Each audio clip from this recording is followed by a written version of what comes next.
Au moment du décès de Yasser Arafat, 4 rabbins ultra-orthodoxes viennent à Paris se recueillir devant la dépouille du président défunt.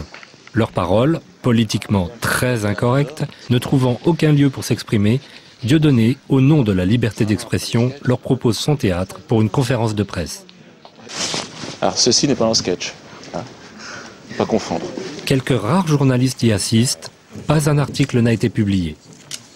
Nous avons le plaisir d'accueillir ici 4 rabbins extraordinaires qui représentent le mouvement Naturae Carta, les protecteurs de la cité, qui sont radicalement antisionistes et qui ont tout de suite accepté l'invitation de venir ici dans le théâtre de Dieudonné parce qu'ils savent que dans le monde entier, on essaye d'empêcher les gens de réfléchir et d'agir selon leur intuition, leur bonté, leur qualité spirituelle, en les accablant sous les accusations d'antisémitisme. Donc même sans connaître Dieudonné, ils étaient persuadés que c'était une accusation infondée. Et donc je pense qu'il y a beaucoup d'échanges qui peuvent avoir lieu entre toutes les sensibilités tellement variées que nous représentons. Étant donné la raison de ma présence parmi vous, je pense qu'avant d'aborder les sujets que je vais traiter, je me dois d'évoquer la mémoire du président Abou Ammar Yasser Arafat, qui était un homme exceptionnel, sortant de l'ordinaire. Pour le peuple juif, contrairement à la croyance populaire, c'était également une personne à l'esprit clair. Il avait une vision de l'avenir, une compréhension très profonde de ce qu'est vraiment le judaïsme et de ce qu'est le sionisme.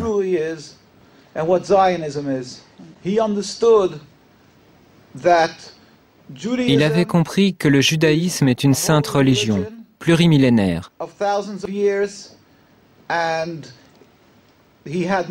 Et il n'avait absolument aucune forme d'animosité, d'une quelconque façon, à l'encontre du judaïsme ou du peuple juif. Au contraire, il savait que le sionisme est très différent. C'est ce que j'expliquerai brièvement.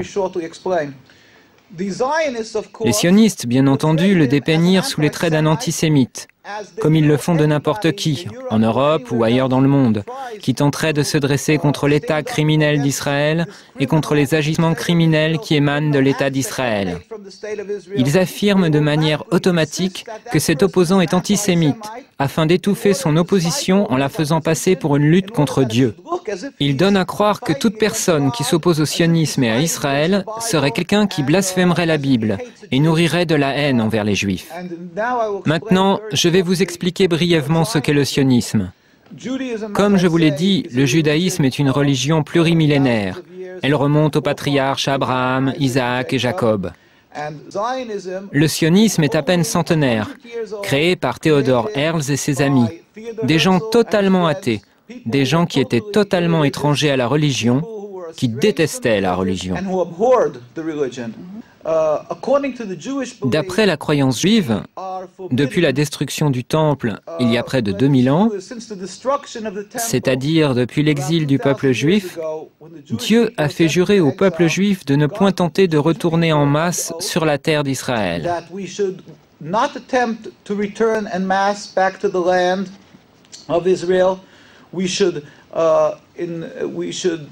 Nous ne devrions jamais nous rebeller contre une quelconque nation.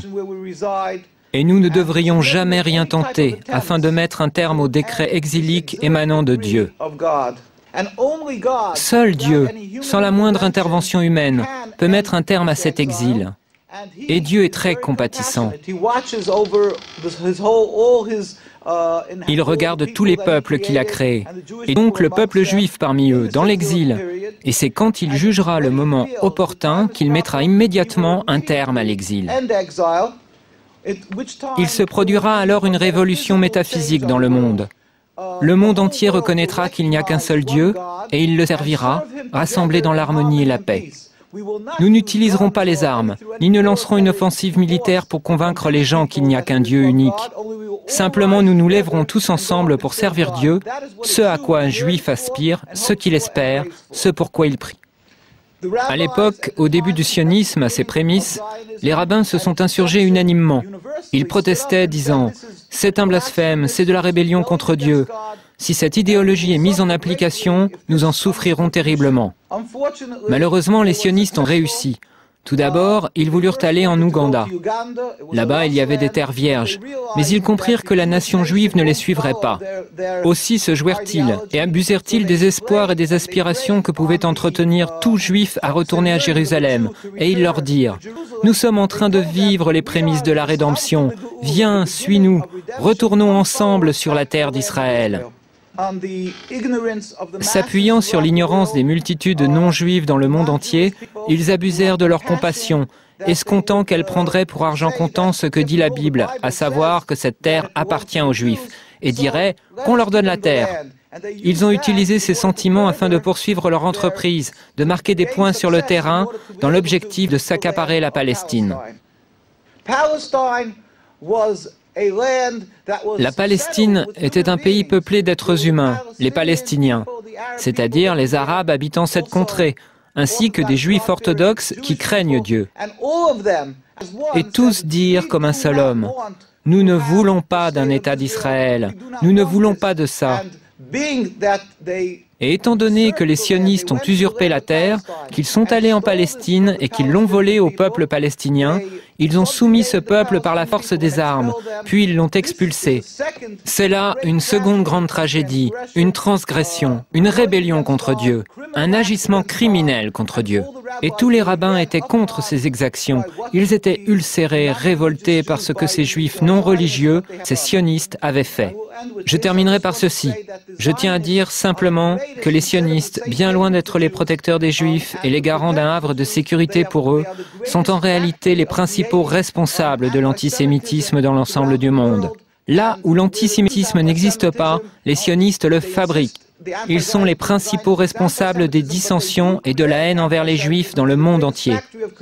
Nous prions, nous demandons à tout le monde de prier pour la liberté de la Palestine et pour la venue du jour où la gloire de Dieu sera révélée au monde entier et où nous pourrons tous le servir dans la paix et l'harmonie dans un futur proche. Amen.